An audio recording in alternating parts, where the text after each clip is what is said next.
Most people assume that it's inevitable that one day they're going to die. But what is it exactly that dies? And what is it that's alive here and now?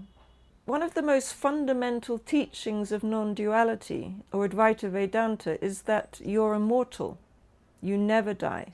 But how are we supposed to understand this? What does this actually mean in terms of our own direct experience? Because it obviously doesn't mean that the body and mind that you currently take yourself to be are going to last forever. So I'm Catherine, and having lived in an ashram in the Himalayas for 15 years, on this channel I share videos that present some of the deepest spiritual teachings in a clear and accessible way. And today I want to shed some light on the nature of deathlessness by looking more carefully at what life really is.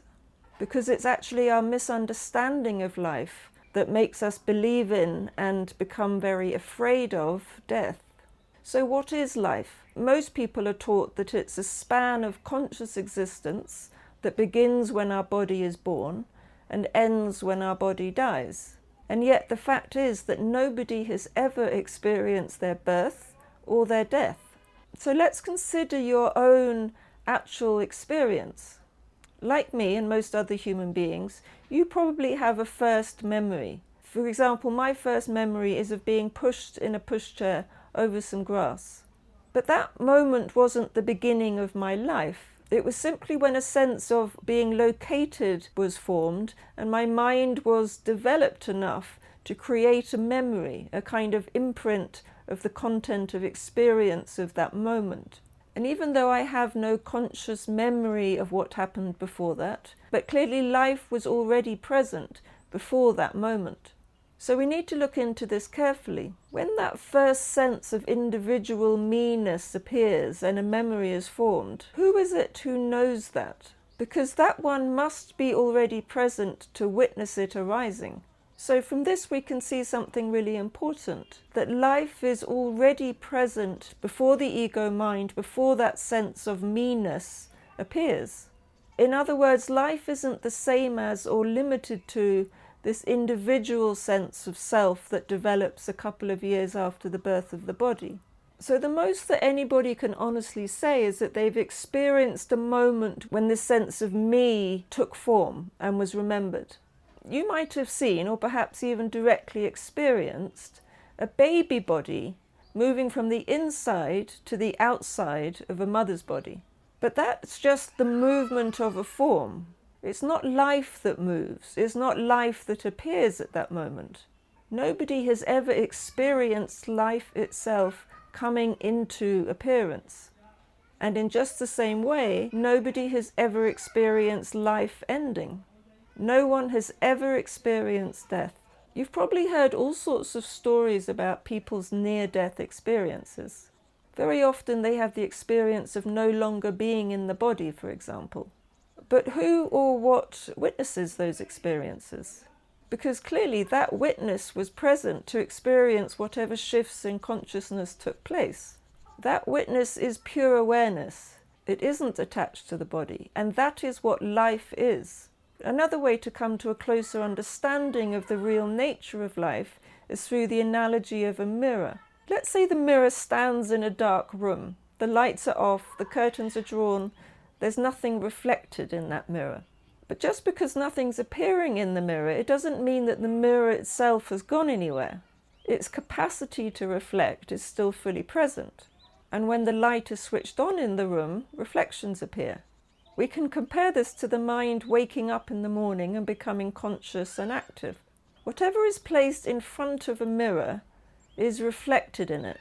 In an actual mirror, only the quality of light is reflected, so only colours and shapes appear in it. But in what we might call the mirror of life, or pure awareness, sights, sounds, sensations, thoughts, and even the sense of being an individual person all appear and are known. But this is where the confusion begins, because the experience is so convincing that the mirror of life itself, with its nature of pure awareness, takes whatever appears in it to be real and forgets its own unchanging mirror nature.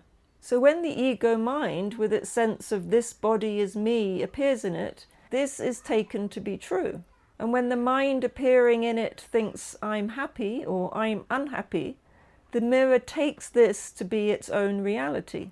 So the reflection is taken to be real, while the mirror is overlooked. The content of our experience are the changing reflections in the mirror. But the sense of reality that we attribute to that content actually belongs to the mirror itself and not to the reflection, because it's the mirror that's real, not the reflection. Now, the thing is that all analogies have their limits. They can only ever point to an aspect of reality. They can never represent it as a whole. The problem with the mirror analogy is it can make it seem as if there's something outside of the mirror that's being reflected in it. But when we're talking about the mirror of life or pure awareness, there are no two things. There's no inside and outside. There's only life, and whatever appears in it isn't separate from it. But let's just come back to your own direct experience for a moment. Right now, whatever you're seeing, hearing, feeling, or thinking is being known because it's appearing in pure awareness. And all of those thoughts and experiences are constantly changing. They come and they go. In fact, the content of every thought and every experience you've ever had in your life until this very moment has disappeared, dissolved. It isn't present. And yet you are fully present. Life itself is fully present. So are you that which has changed and disappeared? Or are you that which is present? Now, when you're in a deep, dreamless sleep, it's like the lights are turned off again. For a while, no thoughts, no perceptions, no sense of I am this body is present.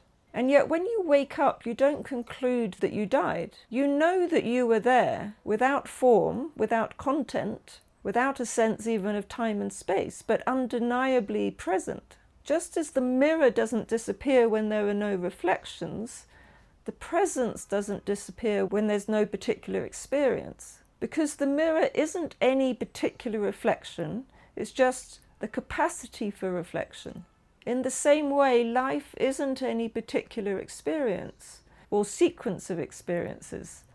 Life is the capacity for experience. In other words, life is the awareness in which all experiences become known. So then what actually happens when we think that we see someone die? What do we actually observe? We see a body that had appeared to be animated become inanimate. It's taken away and buried or burnt, and eventually the components go back to the elements that they originally came from. So more than anything, it's a recycling process.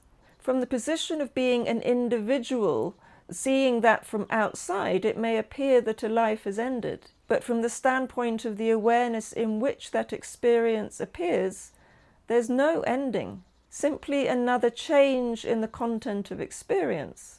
The sense of I am this body may dissolve, but the one who experiences that sense doesn't. Because what is it that animated the body? It was the invisible current of life. But life itself hasn't stopped any more than the mirror stops when a clock that's reflecting in it stops ticking. So what we're really seeing is that what we call death is simply the change in appearance of a physical form. The body that was once animated is no longer animated. A set of thoughts, perceptions, experiences comes to an end. That might feel like something to grieve. But as I said just a few moments ago, every thought, feeling, experience that you've ever had up until this moment has already disappeared, has already come to an end.